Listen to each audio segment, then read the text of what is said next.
Assalamualaikum warahmatullahi wabarakatuh. Kembali bersama Ustazah Juli Setianingrum. Apa kabar anak-anakku yang soleh-soleha? Semoga kalian selalu dalam keadaan sehat walafiat dan selalu dalam keadaan lindungan Allah Subhanahu wa Ta'ala. Baiklah anak-anakku, mari kita berdoa terlebih dahulu sebelum kita memulai pembelajaran semuanya. Ista'idz doa.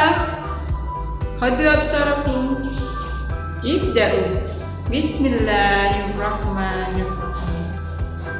Tetap semangat ya anak-anakku yang soleh-soleha. Meskipun dalam keadaan pandemi, tetap jangan lupa protokol kesehatannya. Cuci tangan dengan sabun, kemudian gunakanlah masker kalian ketika bepergian, dan yang ketiga adalah tetap di rumah. Stay at home. Itu akan membuat kamu lebih selamat. Oke, supaya kamu lebih semangat, mari kita nyanyikan lagu Garuda Pancasila.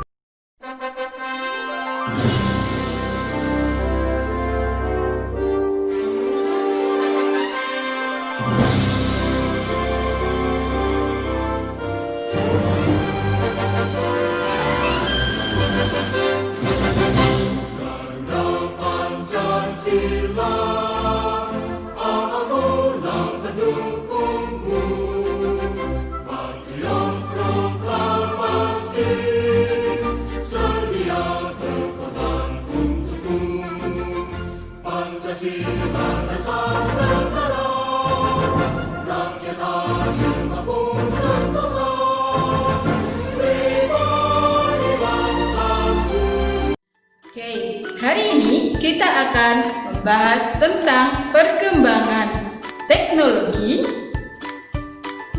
kemudian produksi, perkembangan komunikasi, dan juga perkembangan transportasi. Ya. Anak-anakku yang soleh-soleha, masih ingat kan pembelajaran yang kemarin?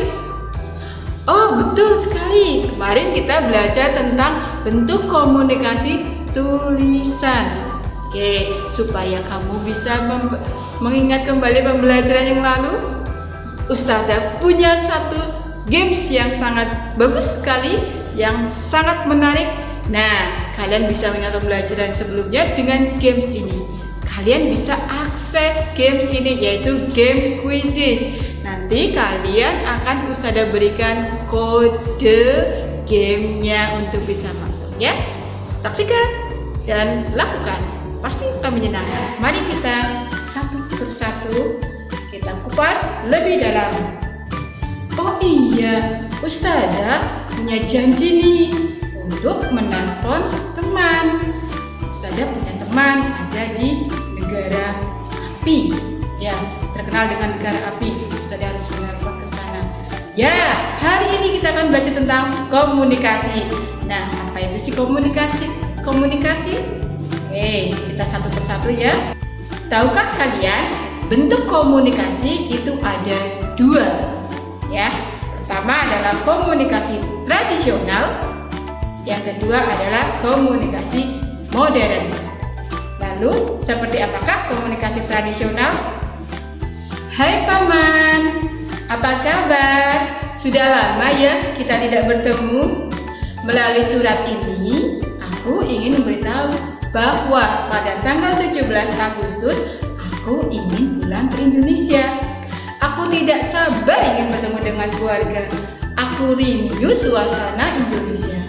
Nah, itu adalah penggalan dari surat yang disampaikan oleh Bang Andi, sepupu dari Beni. Tugas kalian sangat mudah sekali. Coba kalian buka buku siswa kalian halaman 151, kemudian baca surat tersebut. Jika sudah selesai, kamu coba diskusikan bersama ustadz-ustadzmu, sama teman-temanmu di dalam Google Meet untuk menentukan manfaat dari teknologi. Bagaimana? Menyenangkan bukan diskusi kita hari ini? Ya, kalian pasti sudah menemukan apa manfaat dari perkembangan komunikasi. Ya, salah satunya adalah kalian bisa melakukan komunikasi terhadap orang lain di tempat yang berbeda walaupun jaraknya jauh. Alhamdulillah ya, kalian sudah bisa menemukan tentang manfaat dari perkembangan teknologi komunikasi. Nah, kalau kita perhatikan, apa yang kalian baca tadi adalah surat. Surat tersebut adalah sebuah bacaan yang terdiri atas beberapa paragraf. Nah, dari surat tersebut pasti dong menyimpan informasi, menyimpan pesan. Nah, pesan ini bisa dikatakan sebagai pokok informasi. Nah, lalu apa itu pokok informasi? Pokok informasi adalah permasalahan utama yang terdapat dalam sebuah bacaan.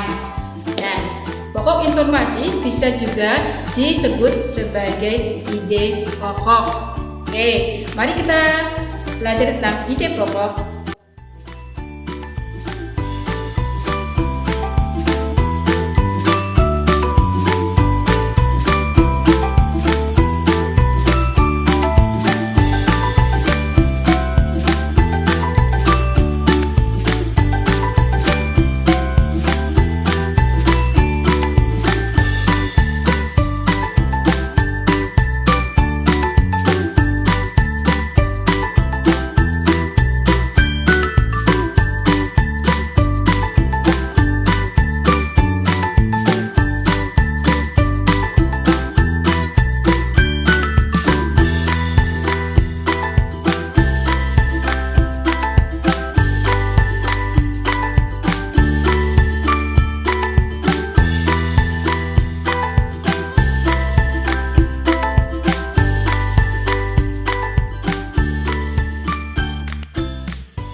Baik, kita akan mulai membahas tentang bentuk komunikasi tradisional.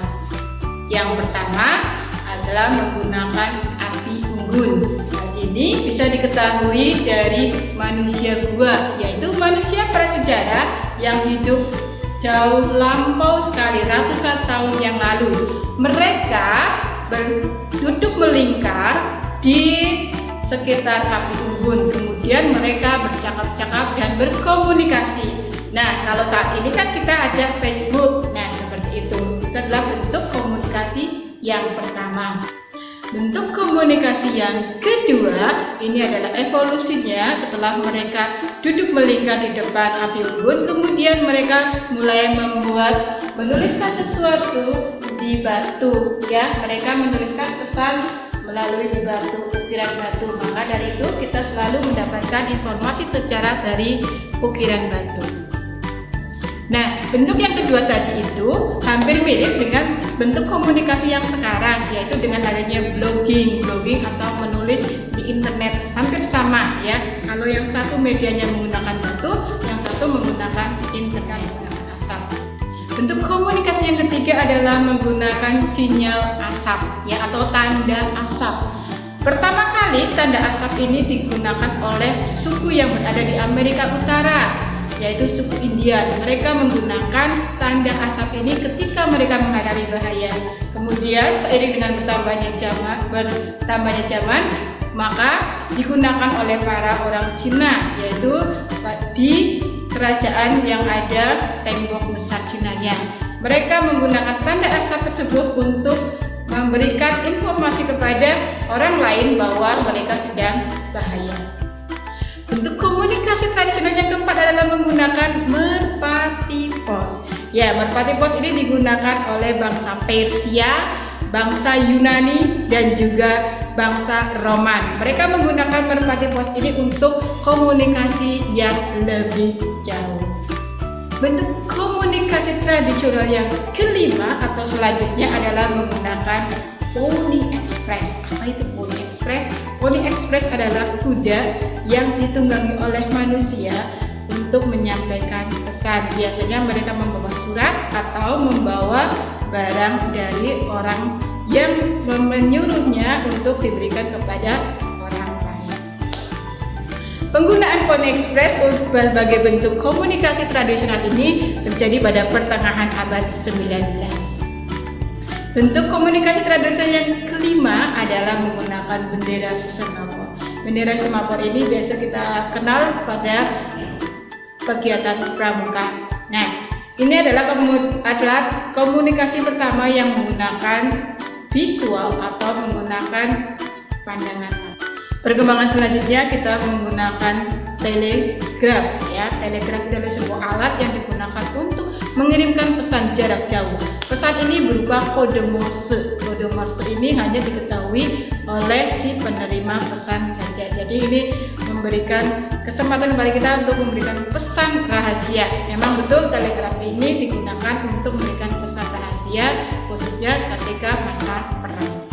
Meningkat dengan penggunaan telegraf, kemudian manusia menggunakan radio. Nah, ini berkat seorang ilmuwan yang bernama James Clerk Maxwell yang mengembangkan radio ini untuk kebutuhan komunikasi jarak jauh. Dengan berkembangnya radio ini, komunikasi menjadi lebih mengglobal. Seluruh dunia bisa saling berkomunikasi menggunakan radio. Nah, penggunaan radio ini paling berkembang pada era Perang Dunia I dan II. Pada masa tersebut, radio digunakan untuk kepentingan militer, kepentingan angkutan udara, dan juga kepentingan untuk komunikasi di daratan. Ya, bisa dilanjutkan. Untuk penemuan telegram merupakan alat komunikasi atau bentuk komunikasi yang paling cepat pada masanya, yaitu pada saat Perang Dunia I dan Perang Dunia II, juga sampai pada awal abad 19. Namun, seorang Alexander Graham Bell telah menemukan telepon pada tahun 1876. Nah, telepon ini pada awalnya masih digunakan untuk kepentingan politik dan kepentingan broadcasting semata, jadi belum digunakan oleh orang awam. Nah, perkembangan telepon ini juga bervariasi atau bermacam-macam. Pada awalnya telepon ini masih menggunakan telepon kabel ya, telepon yang disambungkan dengan kabel untuk menyambungkan satu komunikasi dari rumah, kemudian dari rumah lain, dan bisa juga langsung dari tempat ini menuju tempat yang lain, bisa juga dengan antar negara. Perkembangan selanjutnya tadi sudah menggunakan telepon yang kabel, berikutnya adalah menggunakan telepon wireless atau telepon tanpa kabel. Ini yang merupakan perkembangan terbaru dari bentuk komunikasi sekarang ini yang kita pakai sekarang ini. Kita menggunakan handphone ya, itu merupakan bentuk komunikasi tanpa kabel atau nirkabel. Baiklah, itu tentang perkembangan teknologi dari masanya. Tadi kalian sudah berbicara tentang bentuk komunikasi. Nah, sekarang kita akan belajar yang lain, yang berbeda. Baik, sekarang kamu perhatikan bukunya halaman 154. Nah, di situ ada gambar bangun datar. Juga ada kotak-kotaknya. Lalu apa hubungannya ini? Ya, pada bagian gambar tersebut kita diminta untuk menghitung keliling dari bangun tersebut. Caranya bagaimana? Caranya sangat mudah sekali. Pertama, kamu tandai terlebih dahulu di bagian pinggir dari kotak-kotak ya. Kamu tandai dulu di bagian pinggirnya dengan garis atau dengan pita. Kemudian kamu hitung, kamu jalankan dari satu kotak menuju kotak yang selanjutnya sambil menghitung berapa jumlah kotaknya. Nah, jumlah kotak itu adalah keliling dari bangun tersebut. Mudah bukan? Sekarang saatnya Teacher Julie Challenge.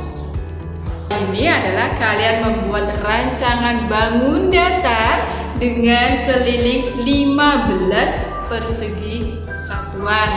Nah, kalian buat yang sebanyak-banyaknya.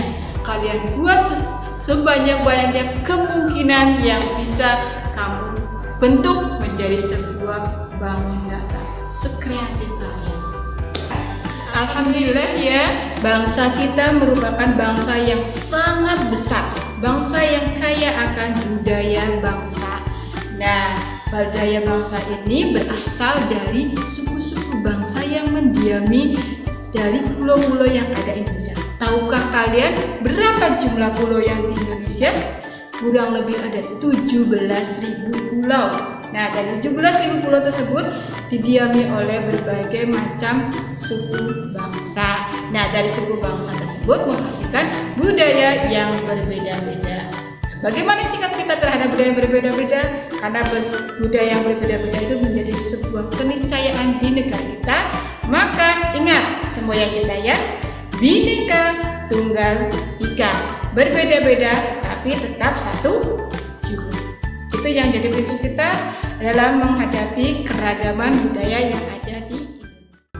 Anak-anakku yang soleh-soleha, untuk penilaiannya kalian buka ya di tugas kelas.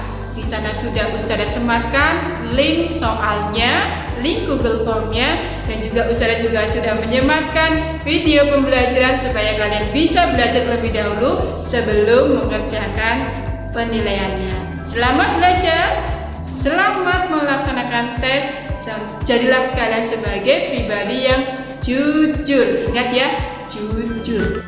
Demikian pembelajaran hari ini. Semoga bermanfaat bagi kita semua.